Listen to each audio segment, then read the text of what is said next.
Bismillahirrahmanirrahim. Satu kitab bagus biografi Syekh Nawawi Banten. Uniknya ini ditulis oleh seorang kiai Jawa juga ya.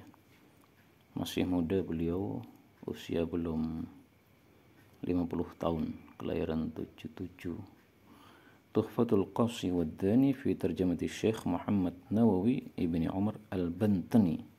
Hayatuhu wa asruhu wa masyayikhuhu wa zumada'uhu wa talamidatuhu wa kutubuhu wa ara'uhu al-ilmiyah lil ajyal al-Indonesia.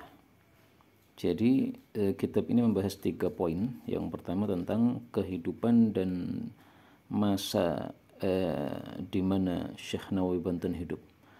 Kemudian yang kedua tentang guru-guru beliau, teman-teman beliau dan murid-murid beliau. Yang ketiga tentang karya-karya beliau dan atharuhul ilmiyah lil ajyal Indonesia, bekas yang beliau berikan untuk generasi Indonesia. Ini ditulis oleh Kiai Haji Zulfa Mustafa bin Muqarrabin Yusuf Al-Bantani. Ini adalah cucu dari Syekh Abdullah bin Umar, di mana Syekh Abdullah bin Umar ini adalah saudara kandung Syekh Nawawi Banten. Nah, maka ini Masya Allah kitab yang bagus, isinya tentang biografi orang Indonesia, ditulis juga oleh orang Indonesia. Dan buku ini dijual dengan harga 156.000 dengan tebal segini, kertasnya kayak begini. Ya menurut saya sih tidak murah ya. Ini beliau adalah penulisnya, namanya adalah Syekh Zulfa, lahirnya 977. Nah, ini kakeknya dari sisi ibu adalah Abdullah bin Umar yang merupakan saudara kandung dari Syekh Nawawi Banten.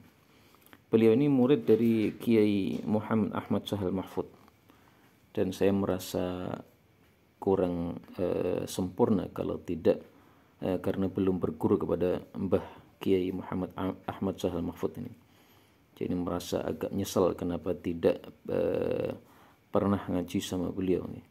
Alhamdulillah kalau sama Mbah Najih Maimun, sama Mbah Maimun Zubair juga sudah pernah ngaji sama beliau, tapi sama Mbah Sahal Mahfud ini belum pernah ngaji. Wallahu a'lam tahun berapa. Mestinya selama saya sudah lulus itu sudah bisa ngaji sama Mbah Sahal. Buku ini adalah karya ketiga beliau, karena beliau punya kitab yang lain yang ditulis dengan bahasa Arab juga, yaitu tentang fatwa, ini yang pertama.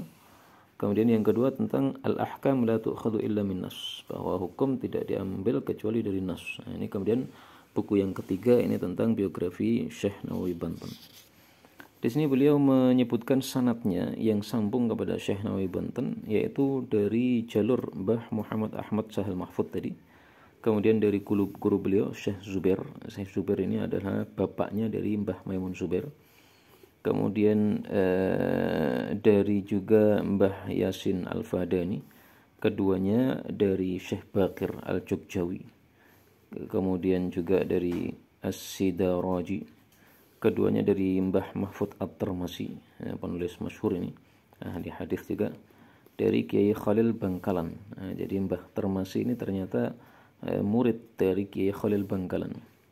Kemudian dari Syekh Nawawi Banten. Nah, jadi urutannya Nawawi Banten turun ke Syekhana Khalil, turun ke Tirmasi, turun ke Bakir Jogjawi, turun ke Fadani plus Syekh Zubair, ini satu generasi. Kemudian turun ke Sahal Mahfud dan turun ke penulis kitab ini. Ada juga dari jalur yang lain yang lebih ali, lebih tinggi, yaitu dari Syekh Mahfud At-Tirmasi langsung dari Syekh Nawawi Banten. Berarti Syekh Tirmasi ini memang ketemu dengan Syekh Nawawi Banten ya. Hanya mungkin Mbah Syekhana Khalil ini lebih tua daripada Syekh Tirmasi. Ini ringkasnya beliau membahas tentang 3 hal tadi yang sudah disebutkan, dan bisa dinikmati sendiri. Buku ini dijual di Shopee, silahkan kalau mau beli ya. Dan Mbah Zulfa ini Muhammad siapa? Zulfa Mustafa. Zulfa ini untuk nama laki-laki. Meskipun tampaknya sering kali Zulfa digunakan nama perempuan. Nah, di sini nama laki-laki. Wallahu a'lam.